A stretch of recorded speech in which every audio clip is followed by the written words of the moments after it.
तस्मै श्री गुरवे नमः। શ્રી સંસ્કાર સ્કૂલ વઢવાણ ઓનલાઈન એજ્યુકેશનમાં બાલ દોસ્તોનું સ્વાગત છે। આજે આપણે ધોરણ 8ના સામાજિક વિજ્ઞાનનો પાઠ 9 ઈસવીસન 1857નો સ્વાતંત્ર્ય સંગ્રામ જોઈશું। ભારતમાં યુરોપીય પ્રજાના આગમન અને ખાસ કરીને ભારતમાં બ્રિટિશ શાસનના નીતિ રીતિના પરિણામે રાષ્ટ્રવાદનો ઉદ્ભવ થયો હતો। ઈસવીસન 1857માં ભારતમાં એક મહત્વની ઘટના બની। આ ઘટનાને ભારતમાં રાષ્ટ્રવાદના ઉદયના મહત્વના પરિબળોમાં પ્રથમ ઘટના તરીકે ગણવામાં આવે છે। ઈસવીસન 1857ના સ્વાતંત્ર્ય સંગ્રામના ઉદ્ભવના કારણે ભારતમાં અંગ્રેજોએ સત્તા મેળવવા માટે અપનાવેલી દમનકારી કૂટનીતિના કારણે ભારતમાં બહોળા પ્રમાણમાં ઊભો થયેલો અસંતોષ એ ઈસવીસન 1857ના સંગ્રામનું મુખ્ય કારણ હતું। આ અસંતોષ કેમ ઊભો થયો તેના વિગતવાર કારણો હવે આપણે જોઈએ। પહેલું સામાજિક અને ધાર્મિક કારણ જોઈએ તો કંપની સરકારે સામાજિક સુધારણાની જે રીત અપનાવી હતી તેણે લોકોમાં ભય ઊભો કર્યો હતો। તેમને લાગ્યું કે કંપની સરકાર ઈરાદાપૂર્વક ખ્રિસ્તી ધર્મ અંગીકાર કરાવી ભારતના ધર્મ અને સંસ્કૃતિનો નાશ કરવા માંગે છે। લશ્કરમાં, જેલોમાં તથા રેલવેમાં ભારતની સામાજિક વ્યવસ્થાની વારંવાર અવગણના કરવામાં આવતી। સમાજનો મોટો ભાગ એ સમયે રૂઢિચુસ્ત હતો, તેથી નવા પરિવર્તનોએ તેમનામાં અસંતોષ ઊભો કર્યો। પરિણામે કેટલાક લોકો પોતાના સામાજિક ધાર્મિક માળખાને ટકાવી રાખવા આ સંગ્રામમાં જોડાયા। આર્થિક કારણો જોતા એ સમયે અંગ્રેજોની આર્થિક નીતિ ભારતના ભોગે ઇંગ્લેન્ડને સમૃદ્ધ બનાવવા માટેની હતી। પરિણામે ભારતીય સમાજના મોટા ભાગના વર્ગો આર્થિક રીતે પાયમાલ થઈ ગયા। જમીનદારો અને ખેડૂતો જમીન વિહોણા બનતા તેમણે સંગ્રામમાં ભાગ લીધો। રાજકીય કારણો જોઈએ તો ઈસવીસન 1764ના બક્સરના યુદ્ધમાં વિજય બાદ દીવાની સત્તા મળતા ઈસ્ટ ઇન્ડિયા કંપનીએ વિસ્તારવાદની નીતિ અપનાવી। કંપનીના અધિકારીઓએ અન્યાયી વિગ્રહો, કૂટનીતિઓ તથા અયોગ્ય જોડાણવાદથી ભારતના ઘણા ખરા પ્રદેશો પર સત્તા સ્થાપી હતી। આ નીતિનો ભોગ બનનાર ઝાંસીની રાણી લક્ષ્મીબાઈ તથા બિહારના જાગીરદાર રાજા કુંવરસિંહ જેવા અનેક આગેવાનોએ આગળ જતા આ સંગ્રામનું સુકાન સંભાળ્યું। લશ્કરી કારણો વિશાળ ભારતમાં બ્રિટિશ સૈનિકો અને અધિકારીઓની સંખ્યા ઘણી ઓછી હતી। લશ્કરમાં ભારતીય અને અંગ્રેજ સૈનિકોનું પ્રમાણ લગભગ 6:1નું હતું। લશ્કરમાં ઉચ્ચ હોદ્દાઓ અંગ્રેજ અધિકારીઓ માટે અનામત રાખવામાં આવતા। હિન્દી સિપાહીઓને બઢતીની તકો ઘણી મર્યાદિત હતી। હિન્દી અને અંગ્રેજી સિપાહીઓના પગારમાં પણ ઘણો મોટો તફાવત હતો। પાયદળના હિન્દી સિપાહીને માસિક ₹7 જ મળતા, જ્યારે અંગ્રેજ સિપાહીને માસિક ₹150 જેટલો ઊંચો પગાર મળતો। અંગ્રેજ અફસરો હિન્દી સિપાહીઓને ઘણા હલકા અને તુચ્છ સમજતા હતા। તે સમયે ભારતીયો માટે સમુદ્ર ઓળંગવાની મનાઈ હતી। તેનું પાલન નહીં કરનારને પોતાના સમાજમાં જ્ઞાતિ બહાર મૂકવાની ભારે સજા કરવામાં આવતી। આમ હોવા છતાં હિન્દી સિપાહીઓને ફરજિયાતપણે વિદેશમાં બ્રિટિશ યુદ્ધો કરવા માટે મોકલવામાં આવતા। તેથી અન્ય હિન્દીઓની જેમ સિપાહીઓને પણ લાગ્યું કે તેમનો ધર્મ ભયમાં મુકાયો છે। સિપાહીઓ પણ ભારતીય સમાજનું એક અંગ હોવાથી સામાન્ય પ્રજાએ ભોગવવા પડતા દુઃખોની સીધી અસર તેમના પર પડતી। તાત્કાલિક કારણ પરદેશી શાસન વિરુદ્ધ લોકોનો રોષ ક્રમશઃ જુદા જુદા ક્ષેત્રે વધતો જતો હતો। દરમિયાનમાં ઈસવીસન 1857ના જાન્યુઆરી મહિનામાં ભારતના લશ્કરમાં એનફિલ્ડ રાઇફલ દાખલ કરવામાં આવી। તેમાં વપરાતી કારતૂસો બનાવવા માટે ગાય અને ડુક્કરની ચરબીનો ઉપયોગ થતો હતો। આ કારતૂસોનો ઉપયોગ કરતી વખતે દાંત વડે તોડવી પડતી। ધાર્મિક દ્રષ્ટિએ ગાય અને ડુક્કરનું માંસ ખાવાની મનાઈ હોવાથી અનુક્રમે હિન્દુ અને મુસ્લિમ સૈનિકોની લાગણી દુભાઈ। અંગ્રેજો તેમને ધર્મભ્રષ્ટ કરવા માંગે છે એવું તેઓને લાગ્યું। તેમણે તેમના ઉપરી અફસરોને આ અંગે ફરિયાદ કરી, પરંતુ તેનો સંતોષકારક ખુલાસો ન મળતા સૌપ્રથમ બરાકપુરની 19મી પલટને આ ચરબીવાળા કારતૂસનો ઉપયોગ કરવાનો ઇનકાર કર્યો। તેથી આખી પલટનને જ વિખેરી નાખવામાં આવી। સંગ્રામનું આયોજન અને મંગલ પાંડે ઈસવીસન 1857ના મે મહિનાની 31મી તારીખે દેશભરમાં એક સાથે ઈસ્ટ ઇન્ડિયા કંપનીની હુકુમત સામે સંગ્રામનું આયોજન હતું।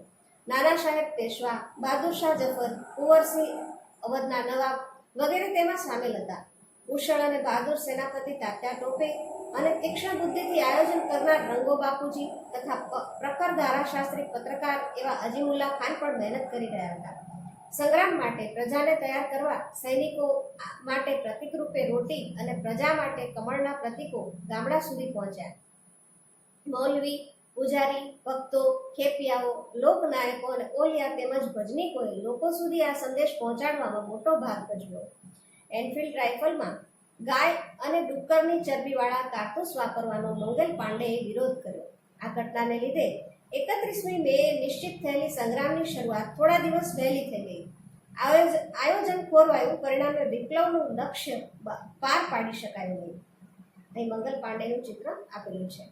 ઉત્તર પ્રદેશના બિલિયા વિસ્તારના નગવા ગામમાં બ્રાહ્મણ કુટુંબમાં જન્મેલો અને 7 રૂપિયાના પગારથી બ્રિટિશ લશ્કરમાં જોડાયેલો મંગલ પાંડે 29મી માર્ચના રોજ સંગ્રામ માટે તૈયાર થઈ ગયો. 26 વર્ષનો મંગલ પાંડે યુદ્ધના પોશાકથી સજ્જ થઈને માથે તિલક લગાવી મેદાનમાં આવ્યો. બાકીના સૈનિકોને પણ લલકાર્યા. જે સૈનિકો તેની સાથે હતા પણ 31મી મે સુધી રાહ જોવામાં સંમત હતા. મંગલ એટલી ધીરજ રાખી શક્યો નહીં. તેને પકડી લેવાનો હુકમ મેજર યુસને આપ્યો, પણ કોણ માને? મંગલની રાઇફલે તેને વીંધી નાખ્યો. બીજા અફસરને પણ મંગલે ધૂળ ચાટતો કર્યો. હિન્દી સૈનિકોએ ધરપકડ કરવાની ના પાડી. છેવટે બ્રિટિશ સૈનિકોનો ઘેરાવો વધતા મંગલ પાંડેએ આત્મબલિદાનનો માર્ગ પસંદ કર્યો.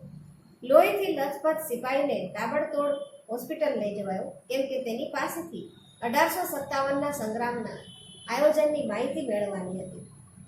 6 એપ્રિલ 1857ના રોજથી મંગલ પર સૈનિક અદાલતનું નાટક શરૂ થયું. આખી એ કાર્યવાહી અંગ્રેજીમાં ચલાવવામાં આવી અને ફાંસીની સજા ફરમાવવામાં આવી. પરંતુ અંગ્રેજોને આ દેશભક્ત પાસેથી કશી જ માહિતી ન મળી. 8મી એપ્રિલે સવારના 5:30 વાગે તો મંગલ પાંડેને ફાંસી આપી દેવામાં આવી. આમ શ્રી મંગલ પાંડે ઈસવીસન 1857ના સંગ્રામના પ્રથમ શહીદ બન્યા. અહીં જ્યાં જ્યાં 1857નો સંગ્રામ થયો તે બધા સ્થળો દર્શાવવામાં આવ્યા છે. અહીં તે સમયે જ્યાં ને ત્યાં કોઈ પણ સમાજના વિવિધ વર્ગો દ્વારા ક્યાંક ને ક્યાંક વિદ્રોહ ઊભો થયો હતો. ક્યાંક સાવ આદિવાસી લોકો હોય, કોઈ રાજઘરાના હોય, કોઈ ક્યાંક સૈનિકો દ્વારા, કોઈ સામાન્ય આમ જનતા દ્વારા ક્યાંક ને ક્યાંક વિગ્રહો થયા. સંગ્રામનો વ્યાપ અને આગેવાનો. દિલ્હી અને બહાદુર શાહ જફર. મેરઠના સિપાહીઓ 11મી મેની સવારે દિલ્હી પહોંચી ગયા. તેઓએ ત્યાં રહેલા સિપાહીઓની સહાયથી દિલ્હીનો કબજો લઈ લીધો. 80 વર્ષના વૃદ્ધ બહાદુર શાહ જફરને સમજાવટને અંતે હિંદના સમ્રાટ તરીકે જાહેર કર્યો. બહાદુર શાહે સંગ્રામનું નેતૃત્વ સ્વીકારતા સંગ્રામને પ્રોત્સાહન મળ્યું અને સંગ્રામ દેશના ઘણા ભાગોમાં ફેલાયો. કાનપુર અને નાના સાહેબ. કાનપુરમાં 4 જૂન 1857થી સંગ્રામ શરૂ થયો. સંગ્રામકારીઓએ શહેરનો કબજો સંભાળી લઈ પેશવા નાના સાહેબને આગેવાની લેવાની ફરજ પાડી. 22 દિવસના ઘેરા બાદ અનાજ પાણીનો પુરવઠો ખૂટી જતા અંગ્રેજોને શરણાગતિ સ્વીકારવાની ફરજ પડી. બિહાર અને કુંવરસી. બિહારના પટણા જગદીશપુરમાં સંગ્રામના મુખ્ય કેન્દ્રો હતા. જગદીશપુરના 70 વર્ષના જાગીરદાર કુંવરસિંહે સંગ્રામની આગેવાની લીધી. તેમણે એક નવયુવાનની જેમ અંગ્રેજો સામે લડી તેનો વીરતાપૂર્વક સામનો કર્યો. એકવાર તેમના હાથના કાંડામાં ગોળી વાગી. ઘાનું ઝેર શરીરમાં વ્યાપી ન જાય એ માટે પોતે જ પોતાના તલવારથી હાથને કોણીમાંથી કાપી ગંગા નદીમાં પધરાવી દીધો હતો. તે મૃત્યુ પામ્યા તે પહેલા તેમણે પોતાનું જગદીશપુર અંગ્રેજોના કબજામાંથી છોડાવી લીધું હતું. ઝાંસી અને વીરાંગના લક્ષ્મીબાઈ.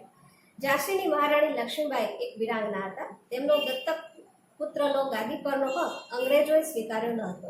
આથી લક્ષ્મીબાઈ પણ સંગ્રામમાં જોડાયા હતા. તેઓ સંગ્રામમાં બાહોશ નેતાઓમાં એક હતા. તેમણે અંગ્રેજો સામે લડવા સ્ત્રીઓની એક સેના તૈયાર કરી હતી. તેઓ અંગ્રેજો સામે વીરતાપૂર્વક લડતા.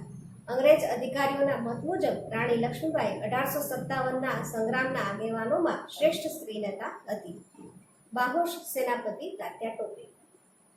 કાનપુરના આગેવાન નાના સાહેબ પેશવાએ સૈન્યની આગેવાની બહાદુર અને શક્તિશાળી તાત્યા ટોપેને સોંપી. તાત્યા ટોપે નાના સાહેબના ખૂબ જ વિશ્વાસુ વ્યક્તિ બન્યા. કાનપુર મુક્તિ માટેની સેનાનું સેનાપતિ પદ તાત્યાએ પુનઃપૂર્વક સાંભળ્યું.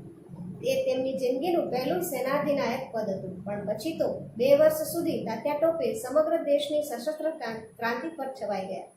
તેમણે કાલ્પીને મુક્ત કર્યું. તાત્યા ટોપે જેટલા યુદ્ધો કોઈ સેનાનીએ લડ્યા ન હતા. આ ઉપરાંત પણ ઉત્તર ભારતમાં બરેલી, બનારસ, અલ્હાબાદ, આગ્રા, આઝમગઢ તથા ગોરખપુરમાં હિન્દી સૈનિકો સંગ્રામમાં જોડાયા હતા. રાજપૂતાનામાં અજમેર, નસીરાબાદ, આબુ વગેરે તથા મધ્ય ભારતમાં ગ્વાલિયર, મંદસૌર, ઇન્દોર અને ધારમાં પણ સંગ્રામના દ્રશ્યો જોવા મળ્યા ન હતા.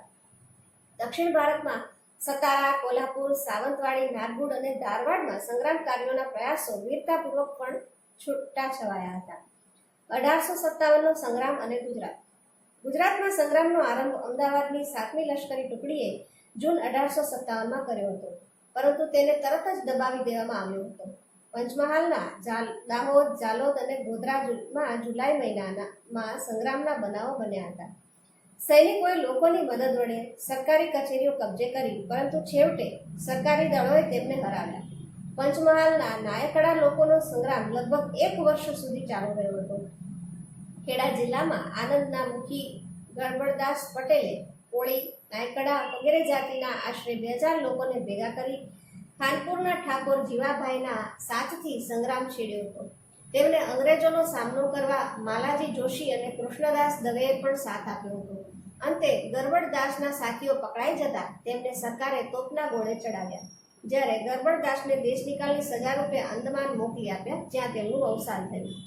ઈડરથી 16 માઇલ દૂર ચાંડુ ગામના લોકો નાથાજી અને યામાજીની આગેવાની સ્વીકારી સંગ્રામમાં જોડાયા. ઓખામંડળ અને બારાડી વચ્ચે નંદાણા ગામમાં બ્રિટિશ લશ્કરી છાવણી હતી. નૌસેનાનો સેનાપતિ ડોનાવન અધીરો બની 4 ઓક્ટોબરની વહેલી સવારે તો સૈન્ય લઈ બેટની ખાડીમાં પહોંચી ગયો. સામે હતો બેટ દ્વારકાનો કિલ્લો. ડોનાવને તોપમારાનો આદેશ આપ્યો. વાઘેરો પાસે તો આવી કોઈ આધુનિક યુદ્ધ સામગ્રી હતી નહીં. કિલ્લા પર ધડાધડ ગોળા છૂટવા માંડ્યા. વાઘેર સ્ત્રીઓએ રસ્તો શોધી કાઢ્યો. તેમણે પોતપોતાના ઘેર ગાદલા હતા તે પલાળીને ભીના કર્યા અને કિલ્લા પર આવી પુરુષોને કહ્યું કે તમે હથિયારોથી યુદ્ધ કરો, અમે તોપ ગોળા આ ભીંજાયેલા ગોદડામાં ઝીલી લઈને ઠંડાગાર કરી દઈશું. આ કામ વાઘેર સ્ત્રીઓએ કર્યું. દુનિયાના ઇતિહાસમાં આવું ક્યાંય બન્યું નથી. આ એક એવી ઘટના છે જેમાં પોતાના જાનની પરવા કર્યા વગર મહિલાઓએ અંગ્રેજ દુશ્મનોના તોપગોળાને ઝીલીને નકામા બનાવી દીધા હોય. ઝાંસીની રાણી લક્ષ્મીબાઈ જેવું જ આ સાહસિક કામ હતું. આ બધી લક્ષ્મીબાઈઓ જ હતી, ગુજરાતની લક્ષ્મીબાઈઓ. ઉત્તર ગુજરાતમાં પાટણ, ખેરાલુ, ભિલોડા, મુડેટી વગેરે જગ્યાએ સ્થાનિક લોકોની સહાયથી સંગ્રામ થયો. આ ઉપરાંત ડિસેમ્બર 1858માં સૈન્ય સાથે તાત્યા ટોપે ગુજરાતમાં આવી 15 દિવસ પંચમહાલમાં રોકાયા હતા. અંગ્રેજ લશ્કર પાછળ પડતા છેવટે તેમને વાંસવાડાના જંગલો તરફ જવાની ફરજ પડી હતી. સંગ્રામનો અંત. સંગ્રામ દરમિયાન અંગ્રેજ સરકારને શસ્ત્રો અને સૈનિકોનો નવો પુરવઠો ઇંગ્લેન્ડ, ઈરાન વગેરે સ્થળોથી મળ્યો હતો. ઈસવીસન 1857ની 10મી મેએ સંગ્રામની શરૂઆત થઈ હતી, પરંતુ 1857ના જૂનના અંતમાં તો અંગ્રેજો પાસે બનારસ અને અલ્હાબાદ પુનઃ આવી ગયા હતા. જુલાઈના અંતમાં કાનપુર જીતી લીધું હતું. સપ્ટેમ્બર 1857માં દિલ્હી પાછું મેળવ્યું. બહાદુર શાહ અને તેની બેગમ જીનત મહાલ કેદ પકડાયા. તેમના 3 શાહજાદાઓનો અંગ્રેજોએ વધ કર્યો. બહાદુર શાહ અને તેમની બેગમને બર્માની રાજધાની રંગૂનની જેલમાં રાખવામાં આવ્યા હતા, જ્યાં તેમના મૃત્યુ થયા. માર્ચ 1858માં લખનૌ પાછું મેળવ્યું. ઝાંસીની રાણીના જ એક વિશ્વાસઘાતીને કારણે ઝાંસીનું પતન થતાં તેઓ કારપી તરફ ગયા. તે પછી પણ ખોખાર લડાઈ લડી વીરગતિ પામ્યા. જગદીશપુરના કુંવરસિંહને લડાઈમાં મરણતોલ ઘા વાગવાથી એપ્રિલ 1858માં મૃત્યુ પામ્યા. નાના સાહેબ પેશવા અંતિમ પરાજય બાદ નેપાળ તરફ ગયા. પાછળથી તેમણે ભાવનગર જિલ્લાના શિયોર ગામે વસવાટ કર્યો હોવાનું મનાય છે. ઈસવીસન 1902માં તેમનું અવસાન થયું હોવાનું કહેવાય છે. એક પરિચિતે વિશ્વાસઘાત કરી તાત્યાને સરકારી અફસરોના હવાલે કર્યા. સરકારે 18 એપ્રિલ 1859ના રોજ તાત્યા ટોપેને ફાંસી આપી હોવાનો સરકારી અહેવાલ પ્રસિદ્ધ થયો છે. જો કે જુદા જુદા માધ્યમોના આધારે એવું જાણવા મળેલ કે તાત્યા તો છટકી ગયા, પણ અન્ય ભળતી વ્યક્તિને ફાંસી અપાઈ. તાત્યાએ જીવનના અંતિમ વર્ષો નવસારીમાં ગાળ્યા હોવાનું મનાય છે. સંગ્રામ નિષ્ફળ કેમ ગયો? સંગ્રામ કરનારાઓ અંગ્રેજો પાસેથી સત્તા પરત મેળવવામાં નિષ્ફળ ગયા. તેના માટે તેમનામાં રહેલી કેટલીક મર્યાદાઓ જવાબદાર હતી. સંગ્રામમાં સંકલનનો અભાવ હતો. સંગ્રામ કેન્દ્રીય નેતાગીરીને બદલે માત્ર સ્થાનિક નેતાગીરી નીચે લડાયો. જ્યાં તાકાત ઓછી પડતી ત્યાં વધારાની નવી તાકાત, શસ્ત્રો અને સૈનિકોના સ્વરૂપમાં સહાય પહોંચાડવાની વ્યવસ્થા ન હતી. બીજું, સંગ્રામની શરૂઆત નિશ્ચિત તારીખ કરતાં વહેલી થઈ, તેથી સંગ્રામ માટેનું આયોજન વેરવિખેર થઈ ગયું અને અંગ્રેજો ચેતી ગયા. ત્રીજું, સંગ્રામનું ઉગ્ર સ્વરૂપ મોટા ભાગે ઉત્તર ભારતના કેટલાક વિસ્તારો પૂરતું મર્યાદિત હતું. મોટાભાગના સમાજ સુધારકો સીધી કે આડકતરી રીતે સંગ્રામમાં જોડાયા ન હતા. આ બતાવે છે કે સંગ્રામને ચેતનાથી ઉભરતા શિક્ષિત વર્ગનો ટેકો મળ્યો ન હતો. ચોથું, વિશાળ ભારત તેની પ્રાદેશિક વિવિધતા માટે જાણીતો છે. જુદા જુદા રાજ્યોના લોકોની ભાષા, ખોરાક, પહેરવેશ વગેરે જુદા જુદા હોય છે. તેઓ બ્રિટિશ શાસન પહેલા જુદી જુદી પ્રાદેશિક સત્તાઓ નીચે જીવતા આવ્યા હતા. તેથી હજી તેમનામાં ભારત મારું રાષ્ટ્ર છે કે અમે ભારતના નાગરિકો છીએ એવી ભાવના પ્રજામાં કે રાજાઓમાં વિકાસ પામી હતી. ઘણા બધા રાજાઓ તો એ સમયે અંગ્રેજોના પક્ષમાં હતા અથવા તો ઉદાસીન હતા. પાંચમું, શીખો અને ગુરખાઓ અંગ્રેજોના પક્ષમાં રહીને લડતા. તેમણે સંગ્રામને નિષ્ફળ બનાવવામાં મહત્વની ભૂમિકા ભજવી. છઠ્ઠું, સંગ્રામના લશ્કર, શસ્ત્રો અને સેનાપતિની સરખામણીમાં અંગ્રેજો વધુ ચડ્યા હતા. સાતમું, જુદા જુદા આગેવાનો ભારતમાંથી અંગ્રેજોને હરાવવાને બદલે પોતે ગુમાવેલ સત્તા પાછી મેળવવાના આશયથી લડતા હતા. તેથી તેઓ અન્ય માટે કે સમૂહ માટે લડ્યા નહીં. પરિણામો અને અસરો. અંગ્રેજો પાસેથી સત્તા પાછી મેળવવાના મૂળ ધ્યેયમાં સંગ્રામ નિષ્ફળ ગયો, છતાં તેના કેટલાક યુગ પરિવર્તક પરિણામો પ્રાપ્ત થયા હતા. જેમ કે ભારતમાં કંપની શાસનનો અંત આવ્યો અને ભારત બ્રિટિશ તાજના સીધા શાસન હેઠળ આવ્યું. દેશી રાજ્યોની આંતરિક બાબતમાં દખલગીરી કરવાનું બંધ કરવામાં આવ્યું. અંગ્રેજ સરકારને ભારત પ્રત્યેની નીતિમાં ફેરફાર કરવાની ફરજ પડી. હિન્દી સૈનિકોના પગાર ભથ્થા અને સગવડો વધારવામાં આવ્યા અને ભારતના લોકોમાં રાષ્ટ્રવાદી ભાવના ઉત્પન્ન કરવામાં આ સંગ્રામે પ્રેરણા પૂરી પાડી.